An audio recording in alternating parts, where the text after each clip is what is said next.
Hey, just watched Mustie1's adventure with the vanagon that got stuck and the relay problems. Thank you very much for the outpouring of support that helped me being stuck. It's a weird feeling being on foot in some place that you're not familiar with. Let's see what it does. It's been in a couple hours. I'm guessing one of those relays. That's not a good sign. So we're into the parts store. That's the one I took out of it, which is no longer available. We end up getting this one. Wasn't that?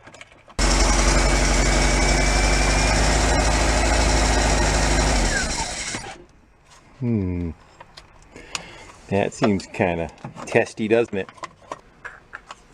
So I found a relay. It's $559. I'm like, that's got to be a misprint. Why is it $559 with $48 shipping? And then I just did a paste and search. Not available.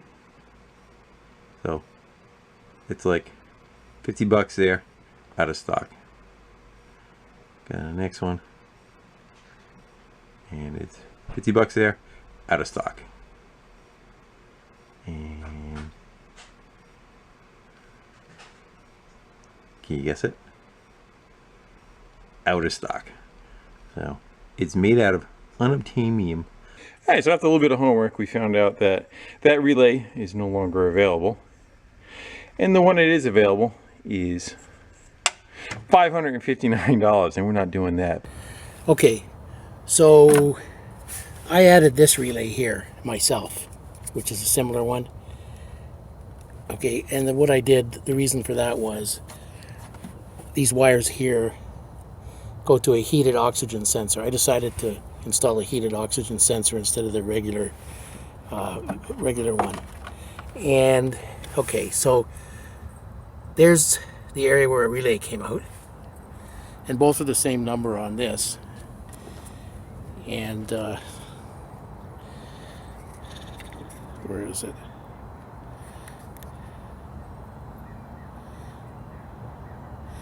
Anyway, it's got the standard markings on it, like 30, 87, 86, 85, and that's really identical to just a standard type you can get at the store for well under $10. I got a bunch of them for next to nothing because they're generic, and inside they're the same. Now this one went bad before, so I soldered it back together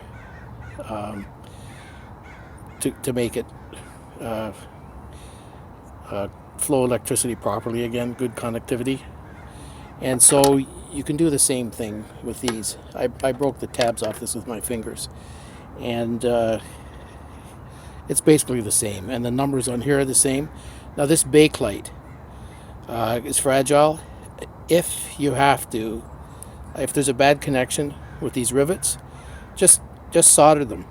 Just solder the connections to the tabs, and do make sure the tabs are really clean copper wise, and use like a Dremel with a wire wheel to clean them up if not.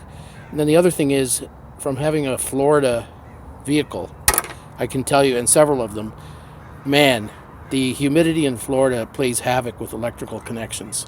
So what you really want to do is fix all these electrical connections and then use dielectric grease on the connections.